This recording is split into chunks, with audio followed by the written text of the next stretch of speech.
नमस्ते दोस्तों। आज हम एक ऐसे सवाल पर बात करेंगे जो युगों से पूछा जाता रहा है। हमारे जीवन में किसका प्रभाव ज्यादा होता है, कर्म या भाग्य? ये एक ऐसा प्रश्न है जिसने न केवल दार्शनिकों को बल्कि आम लोगों को भी सदियों से सोचने पर मजबूर किया है। क्या हमारा रास्ता पहले से तय होता है या हम हर काम से अपना रास्ता खुद बनाते हैं? क्या हमारे कर्म हमारे भाग्य को बदल सकते हैं या भाग्य ही सब कुछ निर्धारित करता है? आइए इस बारे में गौतम बुद्ध से मार्गदर्शन लें, जो ज्ञान की किरण थे।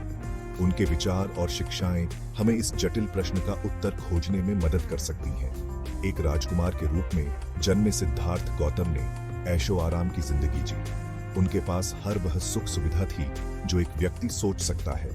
फिर भी उन्होंने दुखों से मुक्ति और सच्चाई की तलाश में सांसारिक सुखों का त्याग कर दिया। उन्होंने महसूस किया कि असली खुशी और शांति भौतिक वस्तुओं में नहीं बल्कि आत्मज्ञान में है। उनकी इस यात्रा ने उन्हें बुद्ध, ज्ञान प्राप्त करने वाला बना दिया, जिन्होंने दुनिया के साथ अपने गहरे विचार साझा किए। उनके विचार आज भी हमें जीवन के गहरे अर्थ को समझने में मदद करते हैं। एक दिन जब बुद्ध एक गांव से गुजर रहे थे तो उनकी मुलाकात एक ऐसे व्यक्ति से हुई जो दुर्भाग्य से घिरा हुआ था।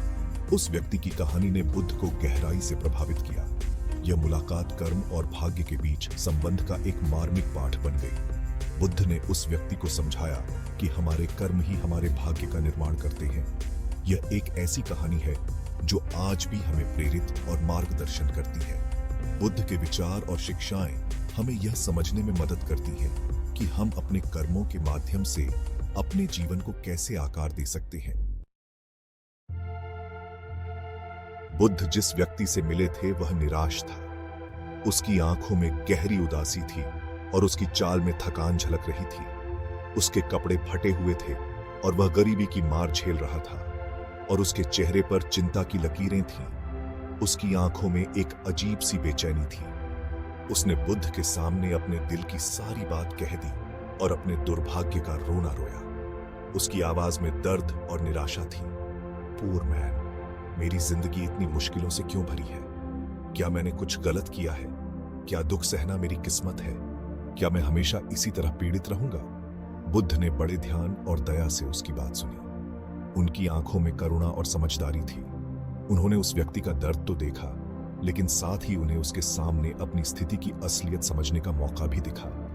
बुद्ध ने उसे समझाया कि जीवन में हर किसी को कठिनाइयों का सामना करना पड़ता है, लेकिन यह महत्वपूर्ण है कि हम उनसे कैसे निपटते हैं। बूढ़ा, मुझे बताओ, तुमने अपने जीवन के क्षेत्र में क्या बोया है?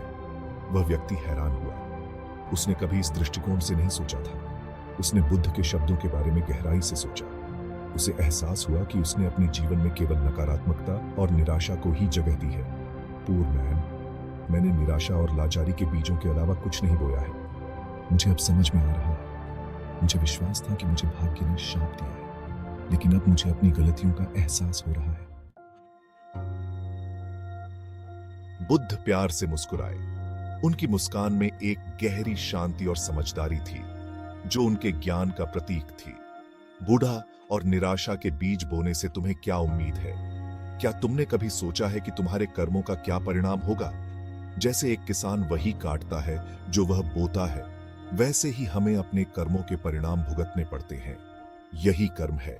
किसान की मेहनत और समर्पण उसके फसल की गुणवत्ता को निर्धारित करते हैं। उन्होंने समझाया कि हमारे कर्म, मानसिक और शारीरिक दोनों, हमारे अंदर छाप छोड़ते हैं।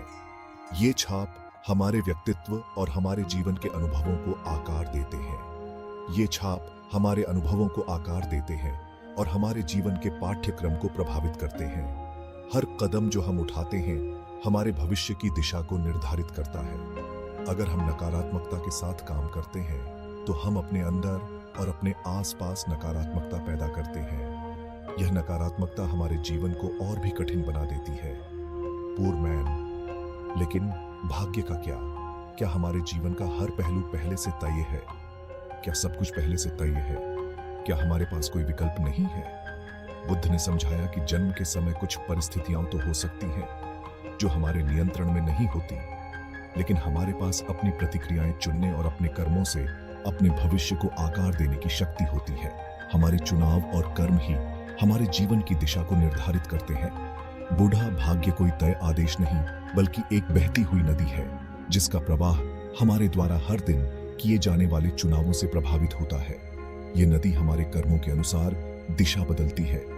हमारे दैनिक निर्णय और कर्म इस नदी के प्रवाह को प्रभावित करते हैं और इसी प्रकार हम अपने भाग्य को आकार देते हैं। हर दिन, हर क्षण हमारे पास अपने जीवन को बदलने का अवसर होता है। बुद्ध के शब्दों ने उस व्यक्ति के अंदर उम्मीद की एक किरण जगाई। उसने महसूस किया कि वह केवल भाग्य का शिकार नहीं था, बल्कि अपनी वास्तविकता को आकार देने में एक सक्रिय भागीदार था। पूरमैन, तो क्या आप कह रहे हैं कि मैं अपनी किस्मत बदल सकता हूं? बूढ़ा, बिल्कुल। जैसे एक कुशल माली अपनी जमीन की देखभाल करता है, वैसे ही हमें अपने मन के बगीचे को संवारना चाहिए।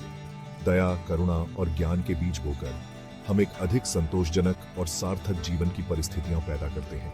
उन्होंने उस व्यक्ति को अपने कर्मों पर ध्यान केंद्रित करने और खुद को कम आंकने वाले विचारों को त्यागने के लिए प्रोत्साहित किया।